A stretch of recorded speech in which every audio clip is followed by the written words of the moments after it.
ইব্রাহিম আলাইহিস সালাম তার স্ত্রী সারাকে নিয়ে এক এলাকায় পার হচ্ছিলেন। সে এলাকায় ছিল স্বৈরাচারী শাসক। স্বৈরাচারী শাসককে বলা হলো দাখালা ইব্রাহিম ইরাব। শোনেন, স্বৈরাচারী শাসক, আপনার একজন লোক প্রবেশ করেছেন যার নাম ইব্রাহিম, তার সাথে একজন মহিলা রয়েছে আরব ভূখণ্ডে সবচেয়ে সুন্দরী। সরকারের পক্ষ থেকে ইব্রাহিম আলাইহিস সালামকে বলা হলো মানে হাল্লাতিমাক, আপনার সাথে যে মহিলা রয়েছে সে কে? তখন ইব্রাহিম আলাইহিস সালাম বললেন, হে উখতি, সে আমার বোন। সুমারাজা ইলাইহা। তারপর ইব্রাহিম আলাইহিস সালাম তার স্ত্রীর কাছে গেলেন। স্ত্রীর কাছে গিয়ে বলছেন, হাজেরা শোনো, সারা শোনো, আমি আখবারতুকুম আন্নাকা উখতি, আমি আখবারতুহুম আন্নাকা উখতি, আমি তাদের বলে দিয়েছি তুমি আমার বোন। ফালা তুকাদ্দিবি বিহাদিসি, তুমি আমাকে মিথ্যুক প্রমাণ করো না। এখন তুমি যদি বলো সে আমার স্বামী, তাহলে আমি মিথ্যুক হয়ে যাব। আমি কিন্তু বলেছি তাদেরকে তুমি আমার বোন, এখন তোমাকে বলতে হবে ইনি আমার ভাই। শোনো সারা, ইন আলাল আরজে মুমিনুন গায়রি ওয়া গায়রুকে, মাটির উপরে আমি আর তুমি ছাড়া কোনো মুসলমানও নেই, এই হিসেবে আমরা দুইজন ভাই বোন বটে। এরপরে ইব্রাহিম আলাইহিস সালাম তার স্ত্রীকে রক্ষা করতে পারলেন না। ফারসালা বিহা ইলাইহে, তিনি তার স্ত্রীকে স্বৈরাচারী শাসকের কাছে পাঠিয়ে দিলেন। যখন স্বৈরাচারী শাসকের ঘরে তিনি ঢুকলেন, ফাকামা ইলাইহা, স্বৈরাচারী শাসক দাঁড়িয়ে তার দিকে হাত বাড়ালো। তখন সারা বললেন, থামেন, আগে ওযু হবে, তারপরে 2 রাকাত সালাত হবে, তারপরে কোনো কথা। সারা ওযু করলেন, 2 রাকাত সালাত আদায় করলেন। 2 রাকাত সালাত আদায় করে বলছেন, আল্লাহুম্মা ইন কুনতা তা'লামান্নি, হে আল্লাহ, তুমি যদি জেনে থাকো আমানতু বিকা ওয়া রাসূলিকা, আমি তোমাকে বিশ্বাস করি, তোমার রাসূলকে বিশ্বাস করি, ওয়া হাসানতু ফারজি লিল জাওজি, আমার জিন্দেগিতে আমার লজ্জা স্থান আমার স্বামী ছাড়া কাউকে ব্যবহার করতে দিনি। এই 3টে কথা যদি সত্য হয়ে থাকে, ফালা তুসাল্লি তালায়াল কাফেরা, তাহলে নির্জন ঘরে যেন এই পুরুষ আমার গায়ে হাত লাগাতে না পারে। বলা শেষই হয়নি, স্বৈরাচারী শাসক অজ্ঞান হয়ে পড়ে গেছে। উপস্থিত বৈঠকের মুসলিম বোন, আপনার সাহস হয়? আপনি এরকম বিপদে পড়লে বলতে পারবেন, এ দেখেন, 1, আমি তোমাকে বিশ্বাস করি, 2, তোমার নবী ইব্রাহিমকে নবী বলে বিশ্বাস করি। আমি বলছি না ইব্রাহিম আমার স্বামী, আমি এভাবে বলতে রাজি নই। আমি বলছি তুমি এক আল্লাহ আমি বিশ্বাস করি। 2, ইব্রাহিম নবী, এটা মেনে নিয়েছি। 3, আমার জিন্দেগিতে কোনো আমি জেনা করিনি। এই 3টে কথা যদি সত্য হয়ে থাকে, নির্জন ঘরে স্বৈরাচারী শাসক যেন আমার গায়ে হাত লাগাতে না পারে। এই কথা বলা শেষই হয়নি, স্বৈরাচারী শাসক অজ্ঞান হয়ে পড়ে গেছে। ইনি সারা, ইনি ইব্রাহিম। হাদিস বুখারী মুসলিম। উপস্থিত বৈঠকের মুসলিম বোন, আপনার এরকম পর্যায়ে এরকম বলার সাহস আছে? আপনি কি বলবেন? ছোট ব্লাউজ পরে থাকেন, পেট পিট দেখা যায়, আর তুমি একটা মেয়ে মানুষ, ক্লাস 10-এ পড়ো, পাঞ্জা চুল নিয়ে তুমি ঘুরো, মানুষকে দেখাও, কি বলবে তুমি আল্লাহকে? দিন রাত বললে তো তোমার কথা গ্রহণ হবে না। দেখেছো ইমানের গতি কেমন? দেখেছো ইমান কাকে বলে? বলছে আমার কথা ঠিক হলে এই জন্য গায়ে হাত লাগাতে না পারে। আমার কথা যদি সত্য হয় তাহলে আমার কথা মেনে নিতে হবে। যদি আপনাকে দেখলে আমার খুব আফসোস হয়। শুধু আপনাকে বলে নয়, আপনার পিতাকে নিয়ে বেশি আমার আফসোস হয়, আপনার স্বামীকে নিয়ে বেশি আমার আফসোস হয়। 3 শ্রেণীর মানুষ জান্নাতে যাবে না, তার মধ্যে আপনার স্বামী যাবে না। 3 শ্রেণীর মানুষ জান্নাতে যাবে না, তার মধ্যে আপনার বাপ জান্নাতে যাবে না। রাসূল সাল্লাল্লাহু আলাইহি সাল্লাম বলছেন, 3 শ্রেণীর মানুষ জান্নাতে যাবে না, তার 1 শ্রেণীর মানুষ হচ্ছে মধুবিনুল খামর, যারা নিয়মিত বিড়ি, তামাক, জর্দা, সিগারেট, গুল, নেশাদার দ্রব্য খায়, পান করে, তারা জান্নাতে যাবে না। 2, ওর রাজলাতু মিনান নিসায়ে, পুরুষের বেশধারী নারী, যারা পুরুষের জুতা স্যান্ডেল পরে, যারা পুরুষের শার্ট প্যান্ট পরে, যারা পুরুষের পোশাক পরে, যারা পুরুষের গেঞ্জি গায়ে দিয়ে চলে, এরা জান্নাতে যাবে না। এ কথা মুহাম্মদ সাল্লাল্লাহু আলাইহি সাল্লাম বলেন। তিনি বলেন, দায়ুস আপনি। দায়ুস কে? আল্লাযী ইকিরু ফি আল খাবাসা, যে তার বাড়িতে বেহায়ার সুযোগ দিয়েছে, সে হলো দায়ুস। যার স্ত্রী ছোটবেলা পরে রাস্তাঘাটে ঘুরে চাঁপাইনবাবগঞ্জের গতি অনুযায়ী সারা গ্রামই তার চাচা, সারা গ্রামই তার ভাই। এইভাবে অর্ধনগ্ন পোশাকে এই বাড়ি যাই ওই বাড়ি যাই, সবাই তার বাড়িতে আসে, বেখেয়াল চলে।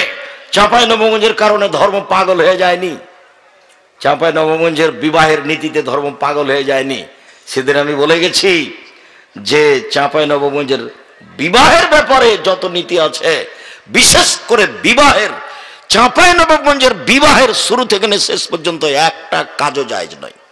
তাতে বলে গেছিলাম অন্তত থোবড়া, থোবড়া শব্দটাতে পেশাব করে দিতে হবে, এমন ভাবে ভুলে যেতে হবে। 20 বছর পরে যদি কেউ একটা শব্দ বলে যে থোবড়া, তখন আর একজন বলবে থোবড়া কি জিনিস গো, তাই বুঝলাম না, এমন ভাবে ভুলে যেতে হবে।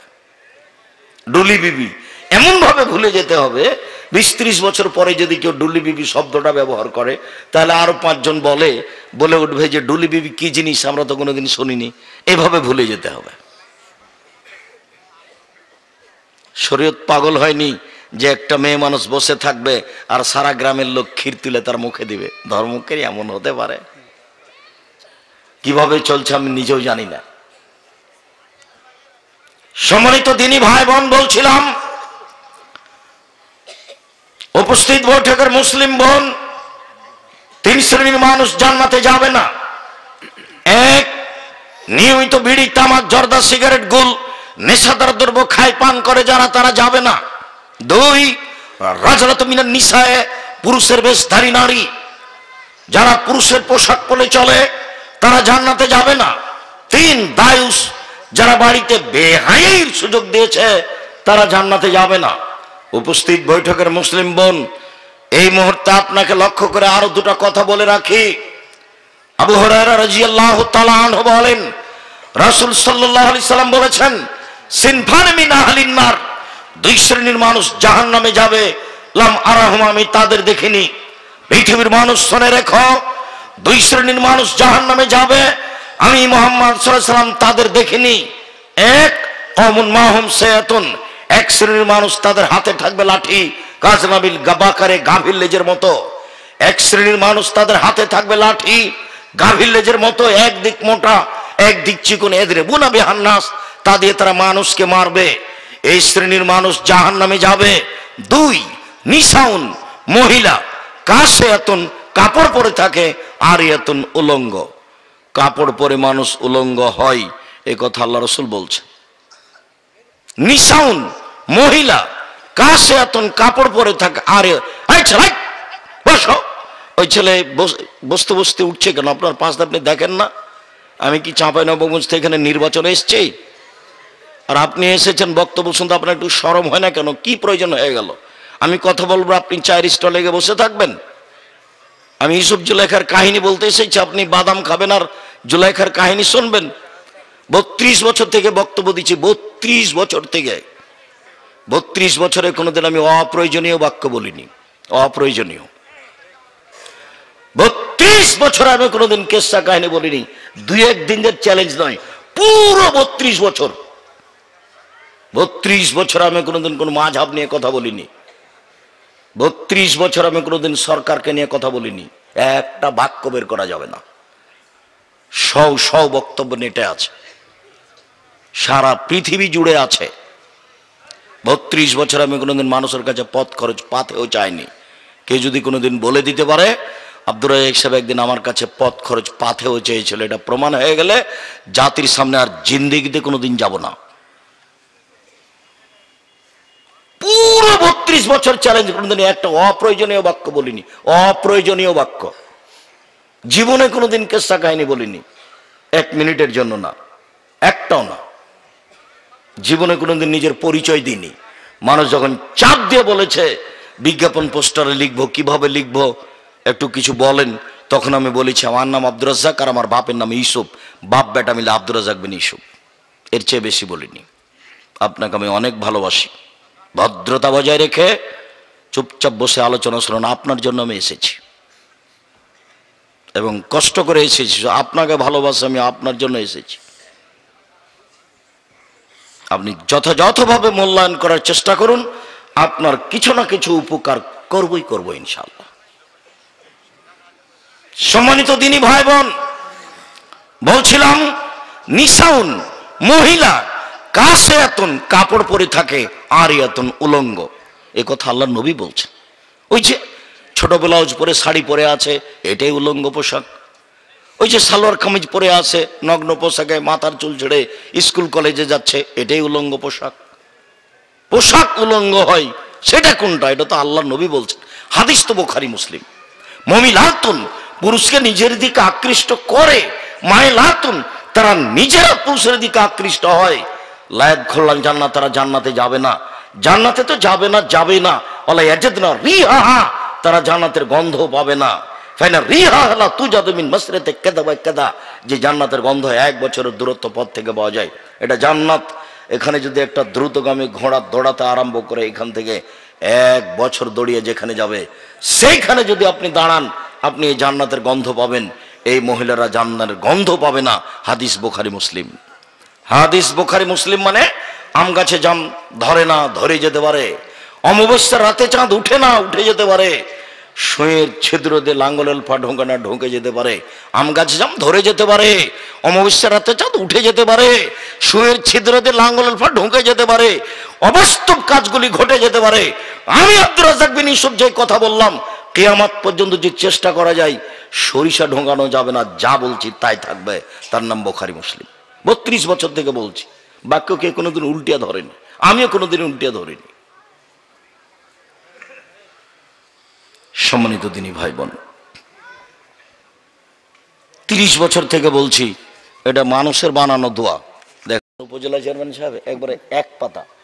30 বছর থেকে বলছি, আমি চাঁপাইনবাবগঞ্জের মানুষ, সারা পৃথিবীর বাঙালিকে বলেছি, এটা দোয়া যদি নবীর দোয়া হয়ে যায়, আমি সেদিন থেকে জাতির সামনে বক্তব্য দেব না।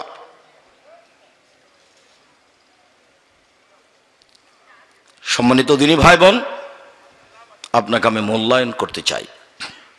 কথাকে মূল্যায়ন করার চেষ্টা করুন, বক্তব্যের সাথে মুনাফিকি করবেন না, বক্তব্য মেনে চলার চেষ্টা করবেন। মুনাফিকি করে কোনো লাভ নেই। উপস্থিত বৈঠকের মুসলিম বোন, আপনাকে আমি আরো একটু অনুরোধ করে জানিয়ে যাই সামনের দিকে। আবু সাঈদ খুদরি রাদিয়াল্লাহু তাআলা আনহু বলেন, রাসূল সাল্লাল্লাহু আলাইহি সাল্লাম একদা ঈদের মাঠে গেলেন, ঈদুল ফিতর অথবা ঈদুল আযহা, ফামাররা আলা নিসায়ে, তারপর তিনি মহিলাদের নিকটে গেলেন। মহিলাদের নিকটে গিয়ে বলছেন, ইয়া মাশারা নিসা তাসাদদাকনা ফাইন উরিতুকুন আকতালা নিনারে। উপস্থিত বৈঠকের মহিলারা শোনো, তোমরা দান করো। আমি তোমাদেরকে দেখছি অধিকাংশই জাহান্নামী। জাহান্নাম বলতে নারী আর নারী, জাহান্নামের অধিকাংশ মানুষই হচ্ছে নারী। জাহান্নাম বলতে নারী আর নারী, জাহান্নামের অধিকাংশ মানুষই হচ্ছে নারী। তোমরা দান করে জাহান্নাম থেকে বাঁচো। তখন মদিনার মহিলারা বলে বসলো, আল্লাহর নবী, অবে মা, কেন কেন আমরা জাহান্নামে যাব কেন? তখন আল্লাহ রাসূল 3টা কথা বললেন। এক, তুকসিরান লানা, তোমরা অভিশাপ করো, মানুষের বদনাম করো, মানুষের গীবাত করো, তোমরা মানুষের বদনাম করো। এই ছেলেরা, এইসব পরিবেশগুলো তোমরা বন্ধ করতে পারো না? মুরগিটা স্টেজে নিয়ে আসতে হবে, এই ছেলে মুরগিটার গলা একটু হাত দাও, তাহলে তো চিৎকারটা বন্ধ করে।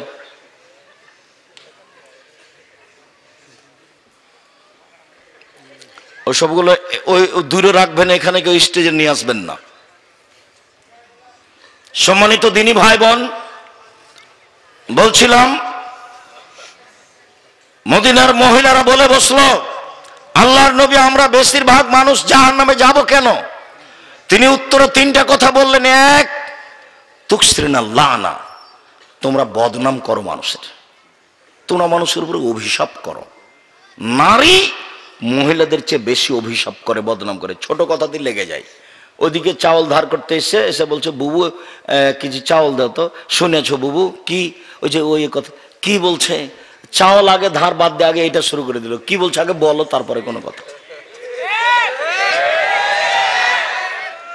না। তুমিও ভাবে চিল্লায়ও না তো, তোমারও স্বভাব খুব খারাপ, তুমিও দোকানে বসে আড্ডা পিটো।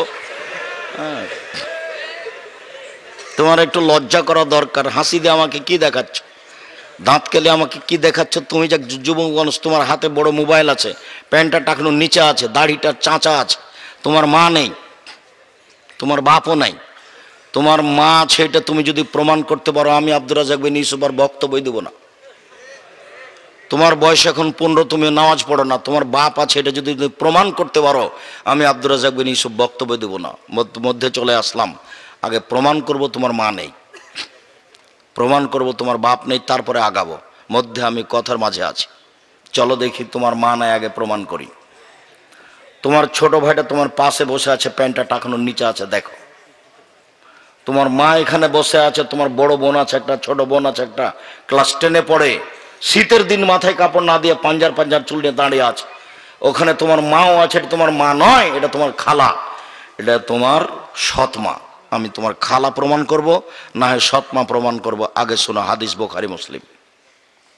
আগে তোমারটা বলি।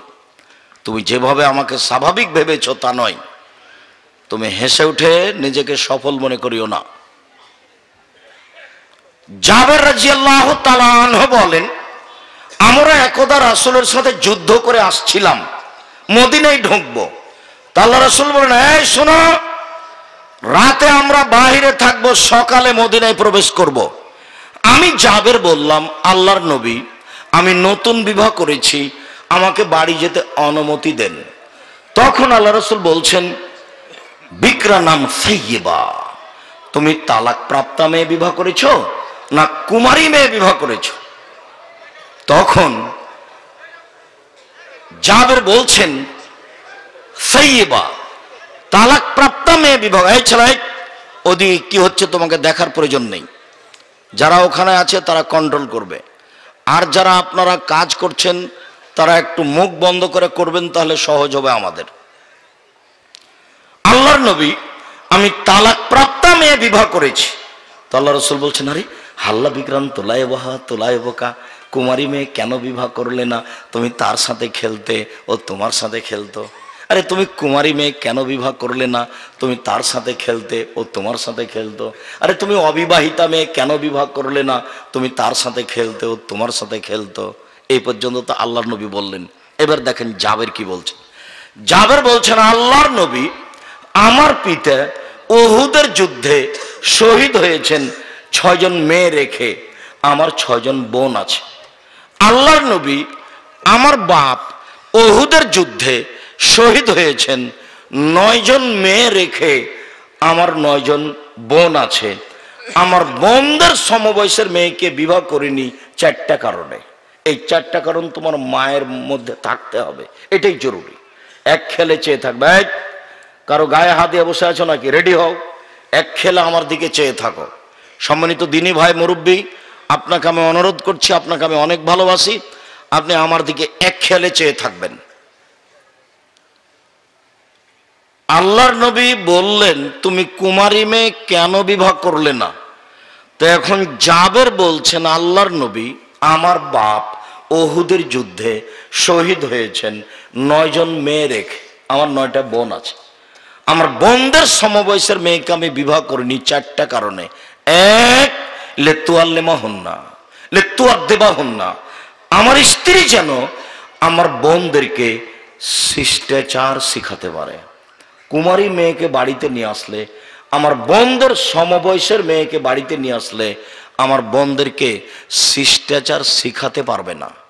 তাই আমি তালাকপ্রাপ্ত মেয়ে বিবাহ করেছি, যাতে করে আমার স্ত্রী আমার বোনদেরকে শিষ্টাচার শিখাতে পারে।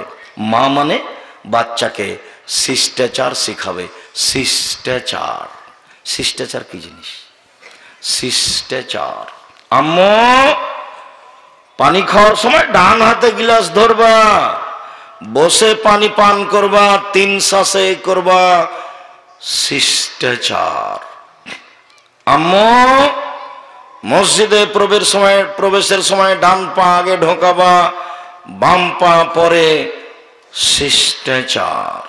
আম্মু জুতা স্যান্ডেল পরার সময় আগে ডান পায়েরটা পরবা, খোলার সময় আগে বাম পায়েরটা খুলবা, শিষ্টাচার। আম্মু রাস্তায় হাঁটার সময় রাস্তার এক পাশ দিয়ে হাঁটবা, শিষ্টাচার। আম্মু বাড়ি থেকে বের হওয়ার সময় আমাদের সালাম দিয়ে বের হবা, শিষ্টাচার।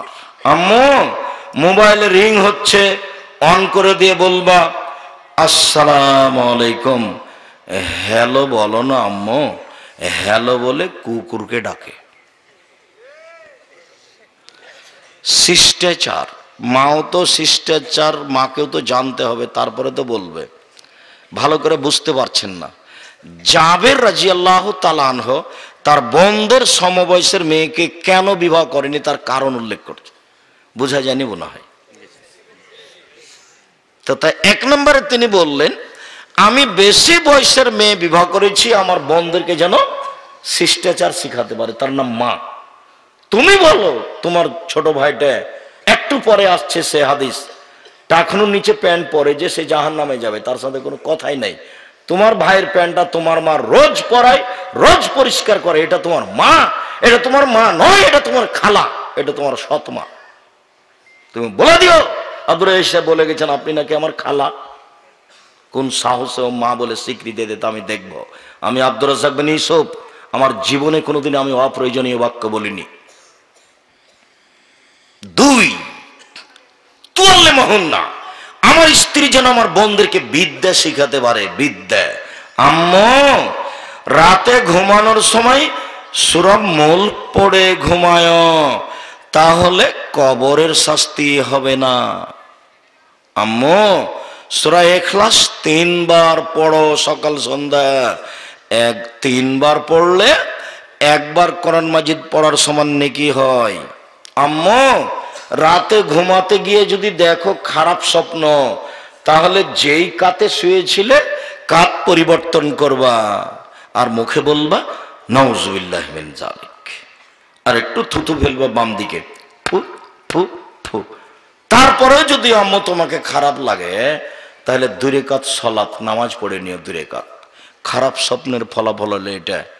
আমার স্ত্রী যেন আমার বোনদেরকে বিদ্যা শিখাতে পারে, এই জন্য আমি আমার বোনদের সমবয়সের মেয়েকে বিবাহ করিনি। 3, অতুরাজ্জলাহুন্না, আমার স্ত্রী যেন আমার বোনদের মাথার চুল চিরুনি করে রাখতে পারে। মা মানে বাচ্চাকে পরিপাটি করে রাখতে হবে, মা মানে বাচ্চাকে সাজগোজ করে রাখতে হবে, মা মানে বাচ্চার দাঁতকে একবারে ঝকঝক করে পরিষ্কার করে রাখতে হবে, মা মানে বাচ্চার নখ কেটে রাখতে হবে, মা মানে বাচ্চার চুল ঠিকঠাক করে কেটে রাখতে হবে। তোমার সামনে, তোমার মায়ের সামনে তুমি ছাতা চুল কেটে আছো, ছাতা বুঝো না, চতুর্দিক চাঁচা আছে, উপরে একটু চুল আছে, এটা হারাম, এটা কাবিরা গুনাহ। এটা ওসব ব্রাজিলের আপনার ওই খেলোয়াড়দের নীতি অনুকরণ করা। তুমি কখন কখন ইহুদি খ্রিস্টানদের সাথে মিশে গেছো এটা তুমি নিজেও জানে না, তোমার বাপও জানে না, তোমার মাও জানে না। বাপ মার তোমার জীবিকা নির্বাহ কেমন জানো? কুকুর শ্রীগুলোর মতো, পশু প্রাণীর মতো, মানে আসে আর যায়, খায় আর হাগে আর দিন কাটায়, এই ছাড়া কোনো কাজ নাই। বুঝে না ওরা অন্তর আছে, বুঝে না, দেখে না ওরা চক্ষু আছে, দেখে না, শুনে না ওরা কান আছে, শুনে না। উলাইকা কালানাম, তারা পশু প্রাণীর মতো, তারা গরু ছাগলের মতো, তারা কুকুর শ্রীর মতো, বালু মাগাল বরং তার চেয়ে খারাপ। এ কথা আমি বলিনি, এ কথা আল্লাহ তাআলা বলেন। মানুষ কুকুর শ্রীর মতো এ কথা আল্লাহ বলছে, মানুষ গরু ছাগলের মতো এ কথা আল্লাহ বলছে। তবে তিনি বলেননি গরু ছাগল, এ কথা বলেননি। কেন? মানুষ ইচ্ছা করলে বুঝবে, গরু ছাগল কোনো সময় বুঝবে না। বুঝে না, তাই তো গরু। আমরা তো চাঁপাইনবাবগঞ্জের মানুষ, আমার আব্বা চাষি মানুষ, জমিতে চাষ করার পরে গরু ছেড়ে দিলে আমরা গরু নিয়ে মাঠে থাকতাম। গরু যখন ধানের ক্ষেতের দিকে যেত তখন বলতাম এই যে থেমে গেছে, একটু পরে আবার যাচ্ছে, তার মানে বুঝেনিও, তাই তো গরু। একটা লোক যখন বুঝলো যে দোকানে বসে আড্ডা পিটা হবে না, তারপরেও যদি ও বসে, আসলেই ও গরু। আড্ডা পিটা মানে আরেকজনের বদনাম, আরেকজনের গীবাত। 4টে জিনিস জীবনে করবেন, জান্নাত হবে। 1, 5 ওয়াক্ত সালাত, 2, হালাল রুজি, 3, কোরআন তেলাওয়াত, 4, 2 জন যেখানে বসে আছে সেখানে বসবেন না। আড্ডা পিটা চিরদিনের জন্য হারাম। দোকানে এসেছেন, 1 কেজি লবণ নেবেন আর 100 মরিচ নেবেন। 1 কেজি লবণ দেন তো, আসসালামু আলাইকুম। 1 কেজি লবণ দেন, 1 কেজি মরিচ, 100 মরিচ, জি আসসালামু আলাইকুম। ওখানে আপনি বসবেন না। 2 জন ওখানে বসে অমুক লোকের বদনাম করছিল, বসে আপনি বলছেন ঠিকই বলেছেন, আসলেই খারাপ। এখন জান্নাতে যান দেখি। তাহাজ্জুদ দিয়ে যদি আপনি জান্নাতে চলে যান, ইসলাম ধর্মই মিথ্যে। আপনি ঠিকই বলেছেন, আসলেই খারাপ, এটার নাম হলো বদনাম, এটার নাম হলো গীবাত। আর গীবাত হলো মানুষ